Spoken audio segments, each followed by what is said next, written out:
Rather lads, welcome back to Cossy's Arsenal podcast. My name is Cossy. Good morning, good afternoon, good evening, wherever you are in all parts of the world. Welcome back to the channel. Welcome back to a brand new video. We're going to be diving into the latest around Arsenal. I had no intention of recording any transfer video today, but this is a big story. Arsenal have made Declan Rice their big summer target in the summer. This story comes in from the biggest sources, 5 biggest sources in the UK, including The Athletic, The Times, and some other very, very big sources. We're going to be diving into it. I want us to talk about Declan Rice fitting into Arsenal. Can he play alongside Thomas Partey? Can he play alongside Granit Xhaka? Why is Mikel Arteta ready to spend over £80 million on Declan Rice? I think the big question here is, guys, can we beat Chelsea to the signing of Declan Rice? And also, can Arsenal splash over £80 million on a midfielder? It has never happened in my life. I've never seen Arsenal go that crazy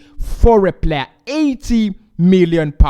So in the comment section, I want to get your thoughts and opinions about this deal. How do you feel about Arsenal going that high for a midfielder, especially an English midfielder in Declan Rice? How do you see him play for Arsenal, and is he worth it? That is the big question I want you to try to tackle in the comment section, because I'm gonna be down there replying to your thoughts and and opinions. Is he worth 80 million? Should Arsenal spend 80 million on him, or should we go 40 million for one player and 40 million for another midfielder? Let me know in the comment section. I would love to get your thoughts. Is he a real big catch? Now let's get right into it. First and foremost, it has now been confirmed, according to The Athletic, The Times as well, that Arsenal have made Declan Rice their top target for the summer. The Gunners are growing in confidence they can beat Chelsea for Rice, which could also involve Manchester United in the summer, via Gary Jacobs, The Times, via the Gunnar Globe for The Athletic as well. Now, this is a story that has actually been picked up quickly by 5 big sources, and one of the things I've actually loved about it is Joe Tomlinson's tweet about it, because he said when 5 major news outlets all report that Declan Rice to Arsenal for 80 million, you have to imagine they have a strong source inside the club. The club, they have a strong source inside the club telling them that it is actually moving. And he says it would be a major statement of a signing. That is according to Joe Tomlinson, working with Football Daily, of course, a very, very big journalist at Sky as well. Now, I don't want to believe that Arsenal are going to sign Declan Rice, but I want to believe that this is very similar to the Gabriel Jesus scenario. This is very similar to the Martin Odegaard scenario. This is very similar to Benjamin White scenario, where Arsenal have already identified a player even before we get into the summer. It's very, very close to what we have done with Mikhail Modric. The difference is that Mikhail Modric didn't end up at Arsenal. But if you look at all the other signings, all the other major signings we have done, Mikel Arteta has highlighted who he wants, when he wants him, and eventually we've got the deals done, including Thomas Partey on deadline day, including Gabriel Jesus last summer, including Martin Odegaard last summer, but one, and of course including Benjamin White last summer, but one as well. So the big story is that now we will focus on Declan Rice in the summer. Mikel Arteta wants a huge signing in midfield, and Declan Rice is going to be the player. Again, a story that has been picked up by Eduardo Hogan, and it says the news of Declan Rice being Arsenal's top summer target are legitimate. Arsenal are leading the race for the player.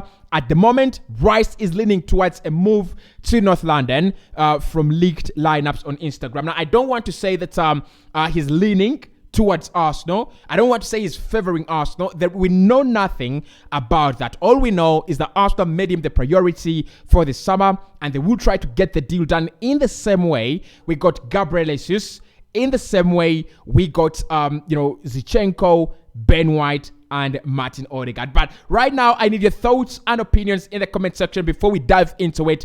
What do you think about this deal? It's 80 million pounds. I'm going to be giving you the details. It's 80 million pounds.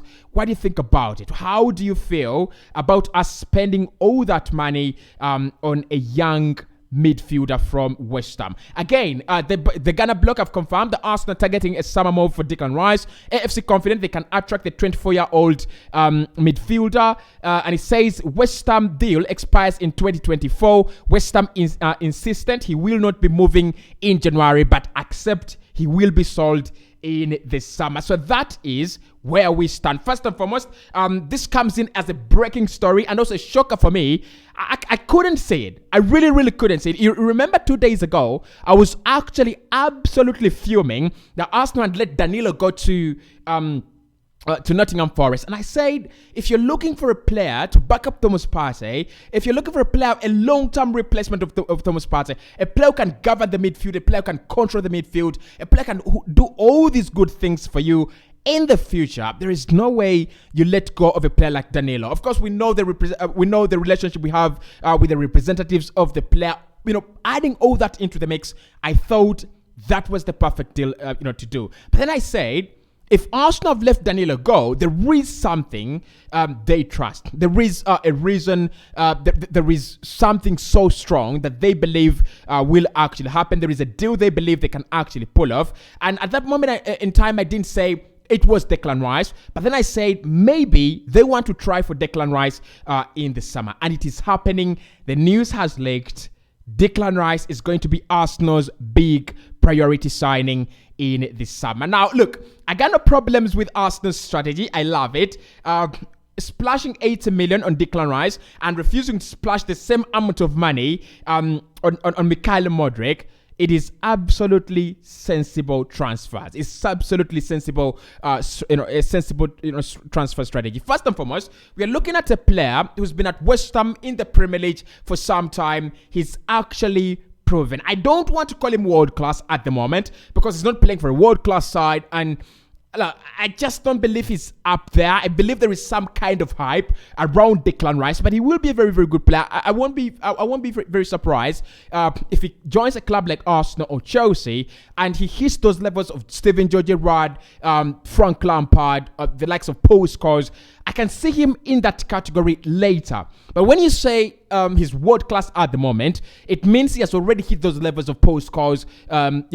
I don't think he's already there yet. I don't think he's in that bracket, but he's aspiring to be there. You can see he's a leader. He's a strong midfielder. He has all the attributes to make him a world-class midfielder in the next 2-3 years. So, first and foremost, very good spotting from Arsenal. Now, I love Ruben Neves a lot. I love so many players. The likes of Guido Rodriguez at Real Betis, the likes of William Carvalho as well. The Portuguese lad who is not actually young anymore. I love all those defensive midfielders, but there is something about Declan Rice, and I've already said that in the Premier League right now, he is the best English defensive midfielder. I don't know how many we have, to be honest, but he is absolutely magnificent. When you look at him, how he controls games, how he controls the ball, how he actually protects the back four, his ability to drive the ball from deeper areas and progress it into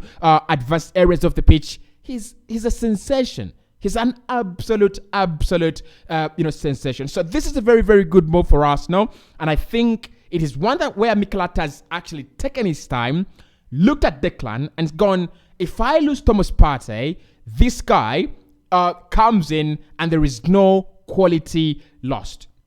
If I lose Thomas Partey, or if I want to rotate Thomas Partey, Declan Rice comes in and there is no quality lost. And again, the big question with Declan Rice is, can you play him alongside Thomas Partey as well? Now, maybe progressively, he's not the guy, in my opinion. I don't see him as that guy that can actually score very many goals for Arsenal in midfield. If you look at what Pep has actually done with Ike Gundogan, Bernardo Silva, and Lodre, I don't see Declan Rice become that. But maybe, just maybe, because we've seen him play with Thomas Tuchel at West Ham, and on a few occasions, he's actually had the liberty to, dribble a few miles away from the center line and come into advanced areas, try to create those chances, try to break through the lines, and do those exciting things as a defensive midfielder. And maybe it just creates that kind of excitement that, Mikel Arteta maybe can actually transform him. Maybe Mikel has seen him as a player that can actually replace Granit Xhaka. Maybe, like I said, again, maybe it is known that I trust him as a number 8. I don't trust him as a box to box. I think he's better a player as a defensive midfielder. But it's only 24, and again, sitting into Arsenal's strategy of what we're trying to do, sign young players that are gonna be here for the next 6 years. And I think now in the Premier League, we've seen those long contracts that are actually being discussed: 8 years, 7 years, 6.5 years. When you sign these players, Declan, Martinelli, Saka, the likes of William Saliba, and if you want to extend their deals, I think Arsenal should actually copy that strategy, right? Give it 8 years, give it 7 years. A player's gonna be here by the time the contract runs down. A 21-year-old player is 28 years, and unless it is a forced transfer, I think that would be very, very good move, in my opinion. So Declan Rice to Arsenal is our summer top target. What do you think about that? Now let's talk about his abilities and how he fits into this Arsenal side, and then I'll give you my opinion on the value, on how easy the deal is, on how we can actually get it done, and all that. So we've seen him as a defensive midfielder. We've seen him as a player whose ability largely lies in breaking the play for the opponent, picking up the ball in deeper areas, very comfortable when it comes to playing out from the back, and just allows the team progress the ball very well, because he's so strong. He's very confident when it comes to picking up the ball in those deeper areas. And then one thing I love about him, and I think there's not so many players that actually have this ability, you cannot dispossess him. I think some of the players I've looked at in the Premier League that are very hard to dispossess, Ruben Neves is one of them. I think many people don't actually realize, but Neves is one player you don't easily dispossess in the Premier League. The other player that I've looked at, maybe Joe Palhinha at Fulham. Again, another excellent Brazilian signing by Fulham. But again, those are the two players that I think I always watch them, and Rodri as well at Manchester City. Of course, I didn't include Rodri because he's that top guy playing for a top team. But when you look at those three and look at Declan Rice, he's got that ability. When he gets that ball and sticks it onto his boat, you don't take it away. And I think that's what Mikel is looking at. Can I have this guy drive from my penalty area to the other penalty area without losing the ball, just helping us, progress the ball. His distribution is very good when it comes to, picking that pass that will go wide to Saka and Gabriel Martinelli, as well. So I think his abilities as a player are worth 80 million pounds. Yes, you're gonna attack me in the comment section because you said Mikhailo Modric's not 100 million euros. He's not.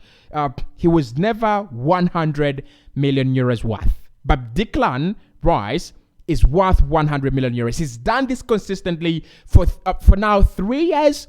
He's done it for West Ham consistently for 3 years. And for me, there is no question he actually is worth 100 million euros. So the big question is, are West Ham actually going to accept to let him go in January?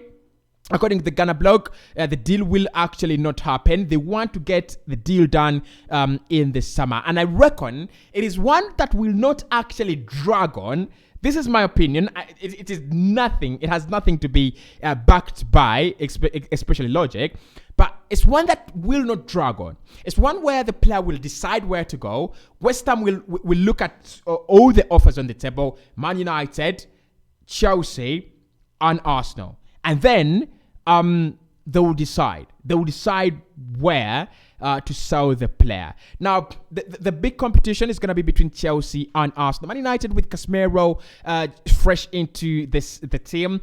I don't see Erik ten Hag go for another kind of player.